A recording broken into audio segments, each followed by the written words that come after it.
নমস্কাৰ দৰ্শকসকল অমূল্যবাণীলৈ আপোনালোক সকলোকে স্বাগতম জনাইছোঁ। আজিৰ ভিডিঅ'টোৰ বিষয় হৈছে শিৱৰাত্ৰিৰ ৰাতি কৰিব পাৰে ইচ্ছা পূৰণৰ দুটা উপায়।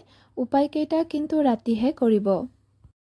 উপায়টো কৰিবৰ বাবে প্ৰথমে এটুকুৰা কাগজত আপোনাৰ মনৰ ইচ্ছাটো লিখিব। যেনে যদি চাকৰি লাগে চাকৰি, পৰীক্ষা থাকিলে পৰীক্ষা, বিয়া থাকিলে বিয়া, যি মনৰ ইচ্ছা আছে লিখিব। এটা শব্দতেই লিখিব।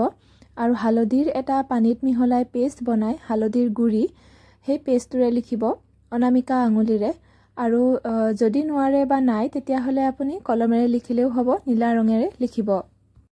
হালধিৰ গুড়ি ল'লে নতুন পেকেট হ'ব লাগিব বা আপুনি পূজাত ব্যৱহাৰ কৰা ল'ব পাৰিব।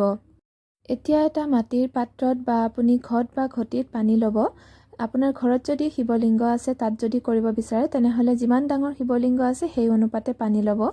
আৰু তাৰপিছত আপুনি এই কাগজখিলা বাওঁ হাতৰ তলুৱাত লৈ সোঁ হাতেৰে ঢাকি ওম নমঃ শিৱায় মন্ত্ৰ 108 বাৰ জপ কৰিব।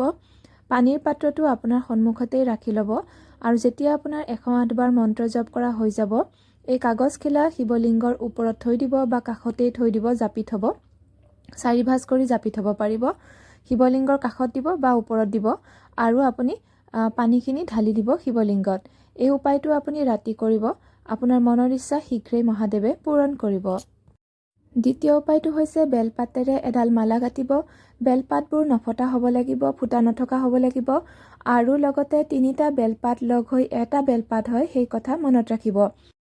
মালা গাঁঠি হৈ গ'লে যিকোনো এটা মালাডালৰ বেলপাতত মাজৰ যিখিলা বেলপাত আছে, সেই মাজৰ পাত এখিলাত আপুনি আপোনাৰ মনৰ ইচ্ছাটো লিখিব। বগা চন্দনৰ গুড়িৰ পানীত মিহলাই পেষ্ট বনাই লিখিব যদি পাৰে। আৰু যদি নাই তেনেহ'লে আপুনি হালধিৰ গুড়িৰে লিখিব বা আপুনি একো নাথাকিলে চিয়াঁহীৰে লিখি দিব বা আপুনি ৰঙেৰে লিখি দিব পাৰিব। লিখাৰ পিছত যদি চাকৰি আছে, চাকৰি লাগে চাকৰি বুলি লিখিব। টকা পইচা থাকিলে টকা পইচা, যি সমস্যা আছে এটা বা দুটা শব্দত লিখিব।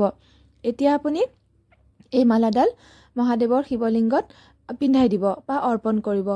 এই কামটো আপুনি কিন্তু ৰাতিহে কৰিব। এই উপায়টো কৰিলেও মনৰ ইচ্ছা শীঘ্ৰেই পূৰণ হয়। দুটা উপায়ে আপোনালোকে ঘৰৰ মন্দিৰত বা বাহিৰৰ মন্দিৰত কৰিব পাৰিব। আজিৰ ভিডিঅ' ইমানতে সামৰিছোঁ। ধন্যবাদ।